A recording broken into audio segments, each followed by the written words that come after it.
வணக்கம். இன்றைக்கி நம்ம சேனலில் ரொம்ப சுவையான வெங்காய ஊறுகாய் எப்படி பண்ணுறதுன்னு காமிக்க போகிறேன்.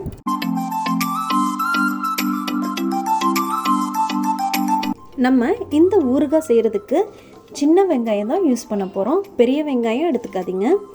நம்ம இந்த சின்ன வெங்காயத்தோட தோலை சுலபமாக உரிக்கிறதுக்கு நம்ம இதை ஃபஸ்ட்டு தண்ணியில் ஊற வச்சுக்கலாம். ஒரு மணி நேரம் ஊற வச்சோன்னா ரொம்ப ஈஸியாக நம்ம அந்த சின்ன வெங்காயத்தோட தோல் உரிச்சிடலாம். இப்போ நான் 1 மணி நேரம் ஊற வச்சதுக்கப்புறம் சின்ன வெங்காயம் தோல் உரித்து சின்ன வெங்காயம் எடுத்து வச்சுருக்கேன்.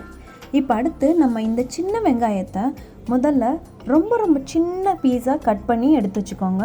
எந்தளவுக்கு நைஸாக கட் பண்ண முடியுமோ அந்தளவுக்கு இந்தளவுக்கு சின்ன சின்ன பீஸாக கட் பண்ணி எடுத்து வச்சுக்கோங்க. நான் இப்போ இந்த சின்ன வெங்காயம் எந்த அளவுக்கு எடுத்துருக்கேன்னா, நம்ம கட் பண்ணி எடுத்து வச்சுருக்கோம்ல அந்த சின்ன வெங்காயம், அதை வச்சு தான் நம்ம அளவு எடுத்துக்க போகிறோம். கட் பண்ணி வச்சுருக்க சின்ன வெங்காயம் 1.5 கப்பு நான் எடுத்திருக்கேன். இந்த ஊறுகாய் நம்ம சின்ன வெங்காயத்தில் பண்ணோம் தான் ரொம்ப சுவையாக இருக்கும். அதுவும் இல்லாமல் இந்த ஊறுகாய் ரொம்ப நல்ல சைட் டிஷ்ஷாக இருக்கும். இட்லி, தோசை, சப்பாத்தி, சாதம் இது எல்லாத்துக்குமே ரொம்ப நல்ல சைட் டிஷ்ஷாக இருக்கும். செஞ்சு பாருங்கள். ரொம்ப ஈஸியான வெங்காய ஊறுகாய். இப்போ நம்ம வெங்காயம் கட் பண்ணி 1.5 கப்பு எடுத்துருக்கோம். அடுத்து நம்ம சிவப்பு மிளகா. இந்த சிவப்பு மிளகா நம்ம கட் பண்ணி எடுத்து வச்சுருக்க சின்ன வெங்காயம் எவ்வளோ அளவோ அதே அளவுக்கு நீங்கள் சிவப்பு மிளகா எடுத்துக்கணும். நம்ம இப்போ 1.5 கப்பு சின்ன வெங்காயம் நறுக்குனதை எடுத்துருக்கோம்ல, இப்போ அதே அளவுக்கு நான் 1.5 கப்பு சிவப்பு மிளகா எடுத்திருக்கேன். இப்போ நம்ம இதை இந்த சிவப்பு மிளகாவை மிக்சியில் நல்லா நைஸாக அரைக்கணும். நம்ம மிளகாவை மட்டும் தனியாக அரைச்சோன்னா அந்தளவுக்கு நைஸாக அரைக்க முடியாது. அதனால் இப்போ இந்த ஊறுகாய்க்கு தேவையான கல்லுப்பு 1/4 கப்பு எடுத்திருக்கேன். இந்த 1/4 கப்பு கல்லுப்பை மிக்சியில் சேர்த்துக்கோங்க. இதோட நம்ம எடுத்து வச்சுருக்க 1.5 கப்பு சிவப்பு மிளகாவையும் சேர்த்து நல்லா நைஸாக அரைச்சிக்கோங்க. நம்ம இந்த கல்லுப்பையும் சிவப்பு மிளகாவையும் மிக்சியில் நைஸாக போட்டு அரைக்கிறதுக்கு நம்ம அதில் தண்ணி சேர்க்காமல் புளித்தண்ணியை தான் சேர்த்து நல்லா நைஸாக அரைக்க போகிறோம். இப்போ இதுக்கு நான் ஒரு எலுமிச்சப்பழம் சைஸுக்கு புளி எடுத்திருக்கேன். அதை கொஞ்சமாக தண்ணி ஊற்றி நல்லா புளித்தண்ணி நல்லா கெட்டிப்பதமாக நல்லா கரைச்சிக்கோங்க. ரொம்ப தண்ணியாகவும் வேணாம். இப்போ நம்ம கரைச்சி வச்சுருக்க புளித்தண்ணியை நம்ம நல்லா ஃபில்ட்ரு பண்ணிக்கலாம். இப்போ இதை நல்லா ஃபில்ட்ரு பண்ணதுக்கப்புறம் இது நம்ம ஒரு எலுமிச்சப்பழம் சைஸ் மட்டும் எடுத்துக்கோங்க. இந்த புளித்தண்ணி நம்ம அளவு தேவையில்லை. அடுத்து நம்ம மிக்சியில் உப்பையும் சிவப்பு மிளகாயும் இந்தளவுக்கு நைஸாக அரைச்சதுக்கப்புறம் நம்ம புளித்தண்ணி கரைச்சி வச்சுருக்கோம்ல, அதை இதில் மிக்சியில் கொஞ்சம் கொஞ்சமாக ஊற்றி நல்லா நைஸாக அரைச்சிக்கோங்க. நல்லா நைஸான பேஸ்ட்டாக அரைச்சிக்கணும். பாருங்கள், இதில் இன்னும் நைஸாக அரைக்கிறதுக்கு இன்னும் கொஞ்சம் புளித்தண்ணி சேர்த்து எந்தளவுக்கு நைஸாக அரைக்க முடியுமோ அந்தளவுக்கு நைஸாக அரைச்சிக்கோங்க. பாருங்கள் எவ்வளோ நைஸாக பேஸ்ட் இருக்குது. இப்போ இது ரெடி ஆயிடுச்சு. இப்போ நம்ம ஊறுகாய் செய்கிறதுக்கு முதல்ல கடாய் சூடு பண்ணிக்கோங்க. இதில் எண்ணெய் 1/2 கப்பு நல்லெண்ணெய் சேர்த்துக்கோங்க. நல்லெண்ணெய் நல்லா சூடானதுக்கப்புறம் நம்ம கட் பண்ணி எடுத்து வச்சுருக்க சின்ன வெங்காயத்தை சேர்த்துக்கலாம். அதே மாதிரி இந்த சின்ன வெங்காயத்தை இந்த பொன்னிறமாலாம் ரொம்ப வதக்க வேணாம். மீடியம் ஃப்ளேம்லேயே வச்சு நல்லா பொறுமையாக நல்லா வதக்கிக்கோங்க. ரொம்ப பொன்னிறமாக வர முடியும் வதக்க வேணாம். இது நல்லா வதக்கிட்டே இருக்கணும். கண்ணாடி பதம்னு சொல்லுவாங்கள்ல, அந்த டிரான்ஸ்பரண்ட்டாக வெங்காயம் தெரிகிற முடியும் வதக்கிட்டே இருக்கணும். ஒரு 2 நிமிஷம் கழித்து திருப்பி அது மாதிரி வதக்கிட்டே இருங்க. இப்போ இது பாருங்கள், வெங்காயம் கலர் நல்லா டிரான்ஸ்பரண்ட்டாக வர மாதிரி இருக்குது. இப்போ இது மாதிரி இருக்கும்போது நம்ம அரைச்சி வச்சுருக்க பேஸ்ட்டை இதில் சேர்த்துக்கணும்.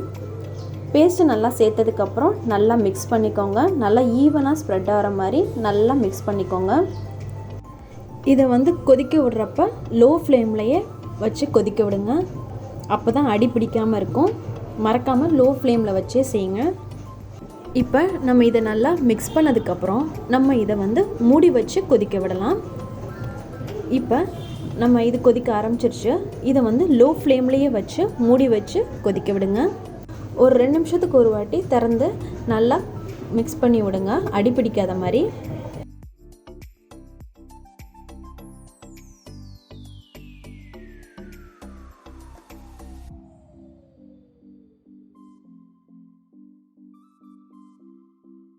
இப்போ பாருங்கள், அந்த கலர் பார்க்கும்போதே ரொம்ப டேஸ்டியாக இருக்க மாதிரி இருக்குல்ல. அது இந்த கலர் பார்க்கும்போதே சாப்பிட்ணுன்னு போல் தோணுதில்ல. ரொம்ப ஈஸியான ஊறுகாங்க வெங்காய ஊறுகாய். முக்கியமாக நம்ம இந்த ஊறுகாய் செய்கிறதுக்கு நம்ம எந்த ஊறுகாய் பொடியும் யூஸ் பண்ண போகிறதில்ல.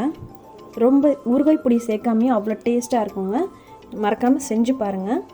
இப்போ இந்த அளவுக்கு ஊறுகாய் வந்து நல்லா கொதி வந்து இந்த அளவுக்கு கெட்டி பதமாக இருக்கிற மாதிரி இந்த பதம் வர்றப்ப நம்ம இதில் வெல்லம் சேர்த்துக்கணும். நான் 1/2 கப்பு வெல்லம் சேர்த்துக்கிறேன். இதில் 1/2 கப்பு வெல்லம் சேர்த்து நல்லா மிக்ஸ் பண்ணிவிட்டு நல்லா கொதிக்க விடலாம். நல்லா மிக்ஸ் பண்ணிக்கோங்க. வெல்லம் வந்து நல்லா ஈவனாக ஸ்ப்ரெட் ஆகிற மாதிரி நல்லா மிக்ஸ் பண்ணிக்கோங்க. முக்கியமாக நம்ம இதை ஒரு 2 மினிட்ஸ்க்கு ஒரு வாட்டி நல்லா மிக்ஸ் பண்ணிகிட்டே இருக்கணும். அப்போ தான் இது வந்து அடி பிடிக்காமல் இருக்கும் மெயினாக. அதனால் லோ ஃப்ளேமில் வச்சு செய்யுங்க.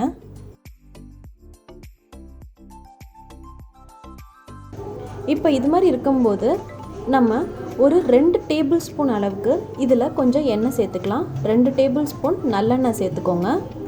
இப்போ இந்த நல்லெண்ணெய் சேர்த்ததுக்கப்புறம் நல்லா மிக்ஸ் பண்ணிவிட்டு மூடி வைக்க வேணாம், திறந்தே இருக்கட்டும். ஆனால் லோ ஃப்ளேமில் வச்சு கொதிக்க விடுங்க. நல்லா கொதிக்கட்டும். இது மாதிரி நல்லா கொதி வந்துகிட்டே இருக்கட்டும்.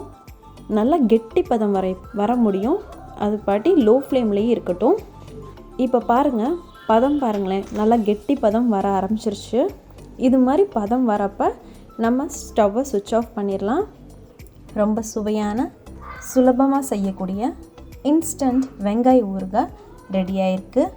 செஞ்சு பார்த்துட்டு உங்களோட கமெண்ட்ஸை மறக்காமல் போஸ்ட் பண்ணுங்கள். உங்களுக்கு இது பிடிச்சிருந்தா மறக்காமல் இந்த வீடியோக்கு லைக் பண்ணுங்கள். உங்கள் ஃப்ரெண்ட்ஸ்க்கு ஷேர் பண்ணுங்கள். நம்ம சேனலை சப்ஸ்கிரைப் பண்ணாதவங்களாக இருந்தால் சப்ஸ்கிரைப் பண்ணுங்கள். நன்றி.